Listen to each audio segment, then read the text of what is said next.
regime of Bashar al-Assad. CNN has been tracking the situation down. Defectors from the Syrian military say they were told they were targeting terrorist armed gangs, only to find themselves face to face with peaceful demonstrators and under orders to shoot. In late July, former Air Force officer Colonel Riyad al-Assad announced the formation of the Free Syrian Army, the first effort to organize an armed resistance made up mostly of defectors. He states, "The mission is to stand with and protect the people." We reached him by phone in his safe haven in Turkey, close to the border with his homeland. The regime turned the army into its private gang that was killing people, killing innocents, he says. In recent weeks, the number of defections has accelerated, though for now the force numbers in just the thousands, a mere fraction of the power the Assad regime has at its disposal. But this armed entity could signal a considerable turning point in the Syrian uprising. "We are carrying out operations on Syrian lands," al-Assad claims. "They are fearful we are causing them losses." Facebook pages of the Free Syrian Army and its Khalid bin Walid brigade list their clashes with Syrian security forces. One claim, for example, takes responsibility for killing 4 snipers. CNN cannot independently verify these statements, but events on the ground appear to show violence increasing in areas where the defections are concentrated, like Homs and Rastan, with losses reported on both sides. Al-Assad believes that as the cycle of violence and death continues, more defections will occur, claiming that the morale among the government's already fatigued troops, mostly Sunni, is rapidly declining. But he says, in the face of such a brutal regime, defecting is a hard decision. One also needs to be aware the regime might well retaliate against their families. Al-Assad says they need international help to bring down the Assad regime. "We are asking the international community and the United Nations to support us by establishing a no-fly zone and a naval blockade, and with weapons," al-Assad says. With this, he believes the Free Syrian Army can secure an area to operate from within Syria, a safe zone that would encourage more defections and provide protection. After 7 months of ruthlessly targeting mostly peaceful demonstrators, al-Assad says the Syrian government left them with no choice. "This regime will stay until the last drop of blood," he explains.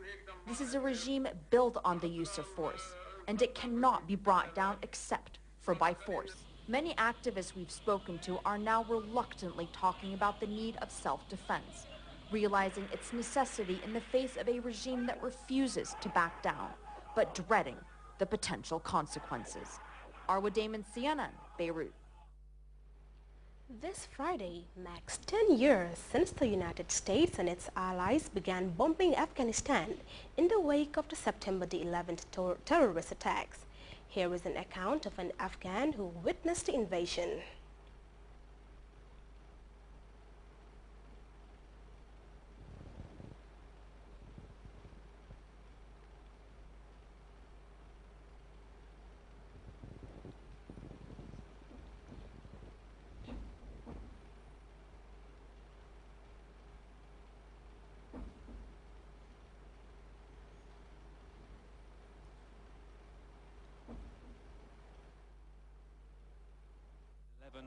Afghans remember when the first American bombs fell. Both of the bombs just hit Taliban's air defense system on the top of the hill. Good afternoon. On my orders, the United States military has begun strikes against Al-Qaeda terrorist training camps and military installations of the Taliban regime in Afghanistan. My family and I were all sitting right in this room, and we have just done with the dinner, afterwards of the dinner, we just heard a big blast. A decade ago, Javid was 16, his family running to the basement. By the time we heard the explosion, we all just ran out of the house, and we just came here. We were They stayed put through the bombing, the Taliban, and 10 years of war. But it's only now America's withdrawing that Javeed, an advisor to NATO who's surely needed here, is plotting his escape. The first reason is the bad security that we have here in Afghanistan, just to provide a safe environment for my only daughter. When the bombs hit that night, there were no electric lights, but there was hope the Taliban were over. I had a kind of mixed feelings on that night, hope and fear. But today, hope is gone and fear is still with me. We drive around his Kabul, a city that empties after dark. The lights stay on now, the wealth of war everywhere, together with its fear in the high-rises, the wedding halls. The people are staying at home. You don't really feel safe, especially in these nights and days. There's nobody here, is there? I mean, it's just like... Yeah, it is 9 o'clock p.m. here. So who are these guys? They could be a part of the police, but, you know, because it's going to be hard for you to make a distinction between who is a good guy and who is bad. That's the job of these checkpoints, ringing Kabul, a city growing ever more uncertain. The police commander tells us when the Taliban were in power, he worked for them, but seconds later changes his mind and says they actually punched out his front teeth and jailed him. Now he's leading the search for them. For years, Kabul was a safe and vibrant sanctuary as the war raged across the country, but that's less and less the case today. In fact, just behind me is the high-rise building from which militants laid siege to the US Embassy for nearly 20 hours. That bold attack making the powerful here seem so weak. A decade of America has given some enough money to keep the lights on. In a city where it's ever more rare to have something you can be sure of.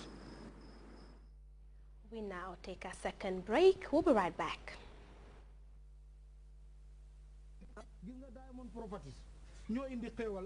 yot nañ la bayil bu ma la waxee nga may tuddee nit ay nit dinaa la rey de bu dee dinaa la rey xaaral ma wax la waa baax gis nga ñii ma la tuddal nii fañ génnee raful pour joxe kétab lëmma kër goo xam ne dafa am 3 master bedroom amat kër ga fan la nekk mu nga Diamond Estate nekk Old Yundum déedéet ñaareeli pire bi xam nga lan la déedéet oto bu ñoo wax seri jeep 4x4 bu bees tàq yaa koy daaji si mbuus ñetteeli price gi waaw gars yi teg nañ juróomi ticket ab Angleterre yoo xam ne boo amut visa wala bëgguloo dem Angleterre ñu yot la xaalis gi ñeneen teeli price ñaari junne juróomi téeméer ab Angale ci ñaari téeméeri nit ñu gagné juróomeeli price gi junneb saakob maale ñu jox ko junneb nit ku ne benn saakob maalo génneel téeméer ab Angale rek jënd ticket gi te xam nga lu ci gën a neexam boo jëndee ticket gi ba pare fa time yoo xam ne fa ñoo nekk si télé gi di def panel discussion nit ñi di woote gi nga boo wootee bañ la na allo gaañal ne la allo rek sala ama Diamond Properties mooy bolom doole xamul ndam.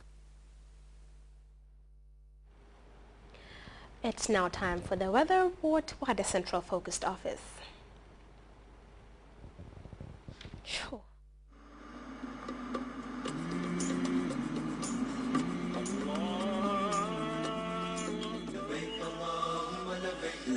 Oh yes, you can drive your way there. With the Elton to Mecca Japale Kafo promo, the Hajj is possible. Stay loyal or become a member of the Elton Japale Kafo today and enjoy the double take. Because every time you fill your tank at any of our Elton stations, you get a chance to be in our monthly raffle draw.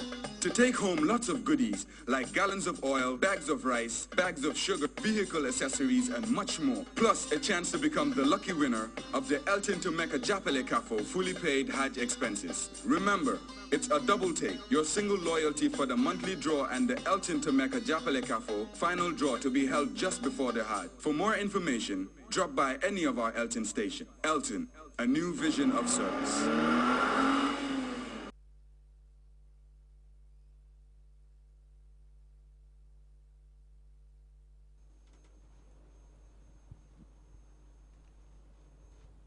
Hello viewers, welcome to the weather forecast. We begin with the summary.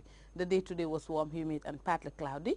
We now propose a look at the image captured at 16:30 hours, indicating the presence of scattered convective clouds over Gulf of Guinea states, dense over the central and part of the eastern continent.